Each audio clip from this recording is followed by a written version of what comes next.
अस्सलाम वालेकुम।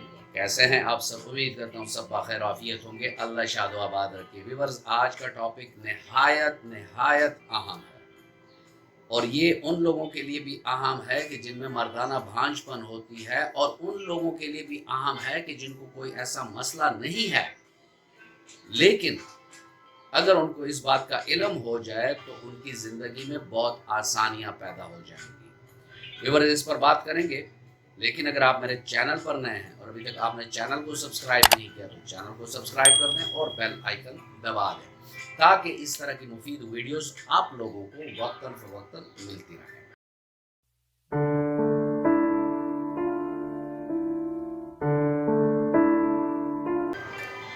विवर्स, पायोस्पर्मिया या पस सेल इन सीमन या तौलीदी जरासीम के अंदर पीप का आना, मनी के अंदर पीप का आना, ये एक ऐसा मसला होता है कि इसकी वजह से मर्दाना भांजपन पैदा हो जाता है और इसके लिए एक कॉमन प्रैक्टिस है कि जब भी ये कन्वेंशनल मेडिसिन में जाते हैं तो वहाँ इनको एंटीबायोटिक्स खिलाई जाती हैं महीनों के हिसाब से।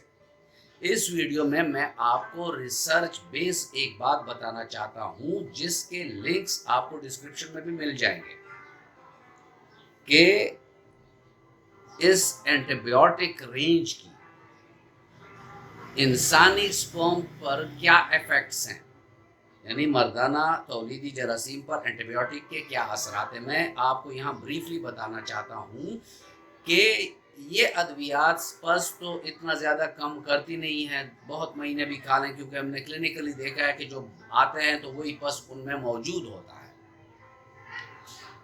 उल्टा वो एक और काम कर जाते हैं, ये एंटीबायोटिक स्पर्म की जो क्वांटिटी है उसको कम कर देती है। स्पर्म की जो क्वालिटी है, यानी उसकी जो शक्ल है, हेड है, मिड पीस है, टेल है, उसमें खराबियां पैदा कर देता है। क्योंकि हेड में जब ये खराबियां पैदा करता है तो ये डीएनए डिप्लीशन तक बात चली जाती है, जो कि एक खतरे वाली बात है। और ऐसे स्पर्म जिनका काउंट कम हो, जिनके मॉर्फोलॉजी में फ़र्क हो, जिनकी एंटीबायोटिक की वजह से मोर्टेलिटी में फ़र्क आ जाए, वो इस काबिल नहीं रहते कि वो अंडे को फर्टिलाइज कर सके। और ये बातें जो मैं कर रहा हूँ ये अपने क्लिनिकल प्रैक्टिस तो है ही, लेकिन उसको लोग कहेंगे कि डॉक्टर साहब आप कह रहे हैं, कोई और ये नहीं कह रहा। तो इसके लिए नीचे जो डिस्क्रिप्शन में मैंने लिंक्स दिए हुए हैं उसको आप देख लें। वो रिसर्च बेस यही बात बताते हैं कि स्पर्म की क्वालिटी, क्वांटिटी, मॉर्फोलॉजी, इन तमाम चीज़ों में एंटीबायोटिक, और कोई भी एंटीबायोटिक आप लेते हैं, एक एंटीबायोटिक भी सेफ नहीं है ह्यूमन स्पर्म्स के लिए, यानी इंसानी तौलीदी जरासीम के लिए कोई भी एंटीबायोटिक सेफ नहीं है। तो यहाँ मेरे व्यूवर सवाल पूछेंगे कि फिर डॉक्टर साहब हम क्या करें, क्योंकि यही तो तरीका है कि जहाँ पस नजर आया वहाँ आपने एंटीबायोटिक देनी है।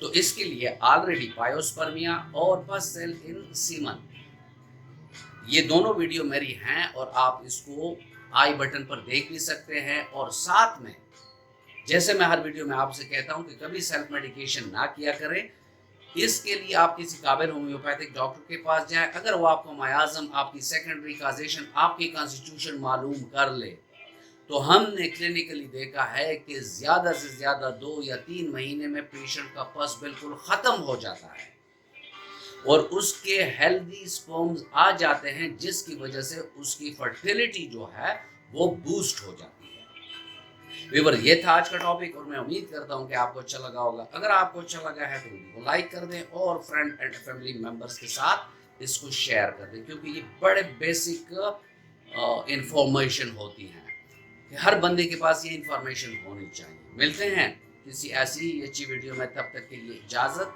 अल्लाह हाफिज़।